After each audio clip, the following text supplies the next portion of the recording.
पालिका कायद्यातले दुरुस्ते खातीर भाजपान चलयल्लो यत्न म्हळ्यार लोकशायेची हत्या आशिल्ल्याचो आरोप आम आदमी पक्षान केला। 33 आमदारांचे संख्याबळ आशिल्ल्यानूच भाजपान हे धिटायेचें पावल उखल्लां अशें आपाचें म्हणणें।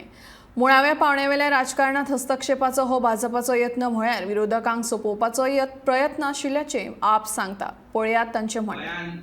भाजप सरकार जे आसा ते डेमोक्रेसीचो वध करपा भायर सरल्या। आज ह्या सरकाराक इतलो अहंकार जाला की तांचो सगळो जो खेळ जो चालू आसता तो रात्रीस खेळ चालू म्हणून आयकला तुमी आसतले। ही परिस्थिती जाल्या बीजेपीची। सगळे खेळ रातचे चलता, फाटल्या दारांच्यान चलता आनी फाटल्या दारांतलो सरकार जाणी काँग्रेसीचे 8 आमदार विकत घेतले।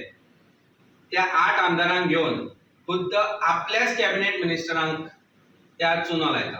ही परिस्थिती आसा आनी ही परिस्थिती अशे तरेन भायर आयली की काल एक बातमी भायर सरली की एक ऑर्डिनन्स हाडटा।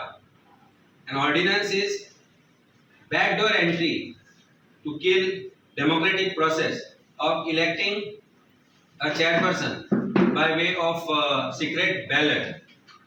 आज ताणी ज्या तरेन सरकार चलयला ते फक्त भयाचे राजकारण करून चलयला आणि त्याच भय ज्या तांचे आमदार तांणी उबारल्यात काँग्रेसाचे ते पैसे दिवन आणि भय घालून उबारिल्ले आसा। तसोच भय ते आज ग्रास रूट रेबल डेमोक्रेसी जी आसा पळय ताजेर हाडपाक सोदता। डेमोक्रेटिक प्रोसेसाचेर घालो घालपाक सोदता। And which is not fair for Goa and Goans.